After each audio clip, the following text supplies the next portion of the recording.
As forças de repressão da ditadura islâmica do Irã mataram ao menos 12 crianças durante a recente onda de protestos que tomou conta do país.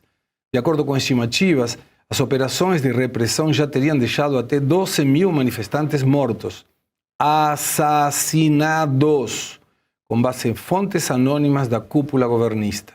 Segundo o governo, foram mais de 800, mas mesmo assim é um número exagerado de pessoas que estão morrendo por criticar ou por manifestar em oposição ao regime.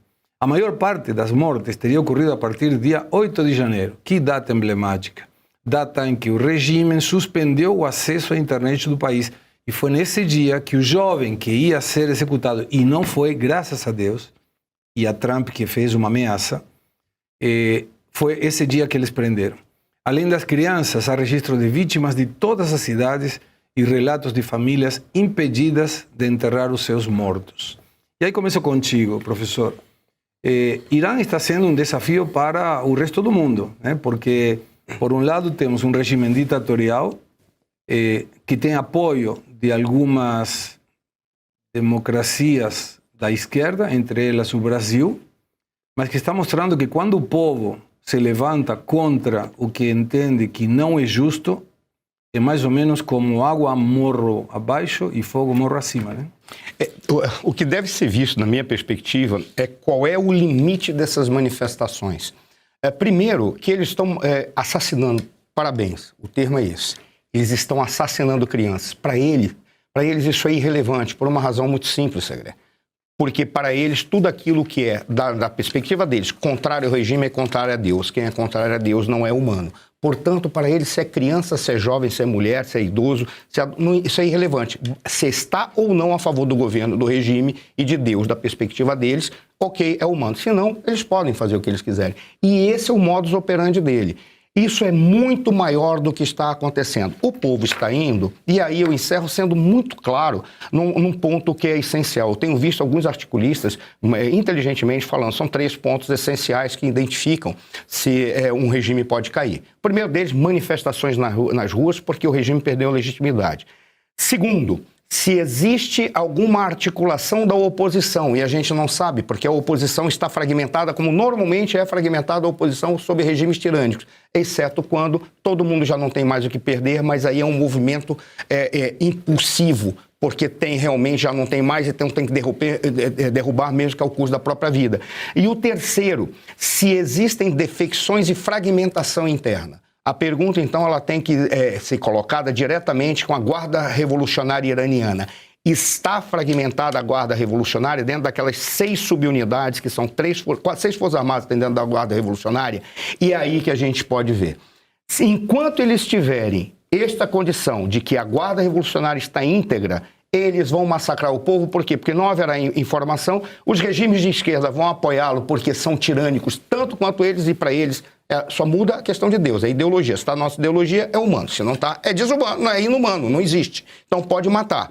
E um grande culpado em relação a tudo isso, que aí eu falo, correndo o risco de receber muitas pancadas, mas é a Europa. A Europa não pode deixar os iranianos e não pode abandonar nem Israel, nem os Estados Unidos. No momento em que a Europa falar, estamos fechados com tudo aquilo que precisa ser feito para que esse povo sobreviva, que é um povo que está sendo massacrado, aí o fogo morra acima, a água morra abaixo, não vai ter como segurar. Porque aqueles que poderiam, de alguma forma, passar a mão na cabeça do Irã, independentemente de qual razão seja, não estarão mais passando a cabeça. Esses são o grande problema. Eles não podem, em especial, infernizar a vida dos Estados Unidos, que vai ter que tomar uma decisão a qualquer momento. Douglas, você coloca em risco sempre a sua parte física, emocional, sobretudo, quando você vai e questiona pessoas sobre o que ele pensa e como você argumenta em sentido contrário. Mas estamos falando de 12 mil pessoas que, de alguma maneira, aceitaram a morte por uma questão de crítica. Ou seja, chegou um momento em que disseram, até aqui chegamos e eu prefiro sacrificar a minha vida, mesmo que ninguém foi lá e se colocou na frente para morrer, mas o regime ditatorial, assassino, coloca inclusive esse jovem que ia ser executado ontem e não foi, com um cargo que é inamizade com Deus. Olha o cargo que ele enfrenta. Ele não está sendo amigo de Deus, segundo um maluco que deve conversar com Deus, deve ter o WhatsApp de Deus e manda, esse aqui não é amigo meu, então mata. Você faz um paralelismo do que acontece no Irã, do que aconteceu no Nepal, com o que acontece aqui quando você vai a enfrentar uma narrativa que não é amigável? Sim, exatamente, Segré. Inclusive, isso aconteceu no domingo passado, enquanto eu estive na Avenida Paulista entrevistando as pessoas, porque eu vou até a Avenida Paulista justamente para questionar esse tipo de comportamento que você acabou de descrever. É muito estranho alguém se posicionar abertamente defendendo um regime ditatorial e assassino como é o regime dos ayatolás do Irã. E pasme, Segré, estavam pessoas iranianas na Avenida Paulista, agora na frente do MASP, defendendo a deposição do regime. Eles estavam defendendo que o regime tivesse um fim, para que as pessoas tivessem liberdade, por inúmeras razões. As razões são tantas, né, que vai desde uma questão de liberdade de expressão, questão das mulheres poderem ter os seus direitos preservados, questão de você ter os seus direitos civis acima dessa teocracia que esmaga os direitos da população, que tira qualquer tipo de direito da população conseguir viver num estado democrático, né, daquela região. E as pessoas estavam lá em frente ao MASP, iranianos em frente ao MASP, eles me viram, vieram conversar comigo. Eu achei aquilo muito bacana, né? Eles tinham o sotaque bastante carregado, deu para perceber que de fato eram iranianos.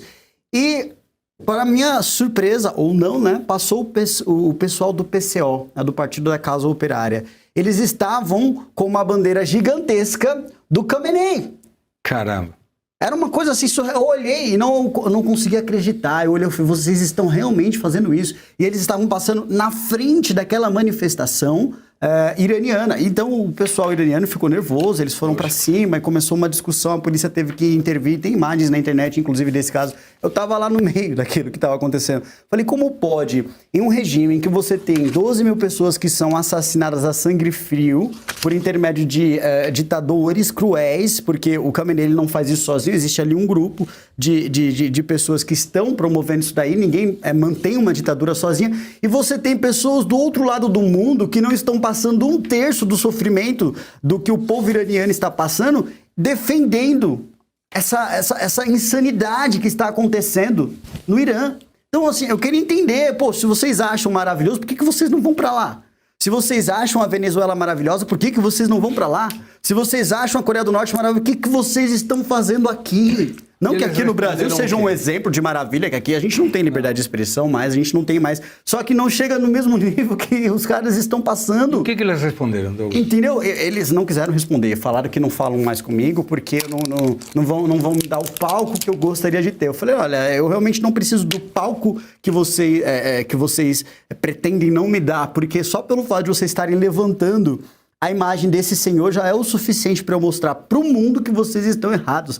Porque, pasmem, existem pessoas no Brasil que eles não têm empatia. Acho que essa é a palavra principal. Empatia pelo que as pessoas estão sofrendo do outro lado do mundo. E elas estão aqui em território nacional brasileiro. Isso, devia ser, espalhado para o mundo inteiro. Deplorável. Deplorável. Mas a maioria das manifestações defendendo Maduro não tem venezuelanos. Não, a maioria... eu não achei um, Segredo. Perguntei para todo mundo, cacei venezuelano na manifestação inteira, não achei nenhum. Não tem. Aí você tem manifestações a favor de Irã que não tem iranianos. Então, cara, tem alguma coisa errada aí. Deixa o iraniano se manifestar, deixa o venezuelano se manifestar e fica quieto. A esquerda brasileira tem como principal objetivo defender causas do outro lado. Então, defendemos a falta de alimentos, comendo. Defendem o calor no ar-condicionado. Defendem a Venezuela, sem ter padecido tudo o que os venezuelanos passaram. Só uma piada. Sem lugar de fala. Não tem lugar de fala. Não tem lugar de fala. Gostei. Lugar de fala. Bem legal. Lugar de fala. Eu não tenho também lugar de fala, mas... Aliás, esse negócio do MST, o Douglas gosta bastante. Sim. Amiguinhos, sim. Ele, Pedro Ponce, todos eles. E o MST, curiosamente, nesses últimos dias, disse que ia fazer uma brigada, ia para a Venezuela para lutar pelo resgate do Maduro. Quer dizer, acho que não avisaram. Eu não sei se eles estão informados bem, mas... teria que ir para os Estados Unidos. Tem que ir para os Estados Unidos. Eu quero ver o MST para Nova York, lá. Pode até fazer como fizeram com o Lula, né? Good morning, lembra? President. Tuti, Good morning, Maduro. Good afternoon, Maduro, que nem fizeram aqui. Bom dia, presidente. Bom dia, Lula. Mas eles perderam o bonde, perderam o time. Maduro não está mais lá. Mas é bom que a gente avise ao MST, que eventualmente alguém está nos ouvindo. Duvido. O Irã ainda está... Pode ir lá. O Khomeini está lá. Pode ir lá. Podem ir lá, que vocês chegam a tempo de enfrentar todo mundo. Vamos ver quem é quem.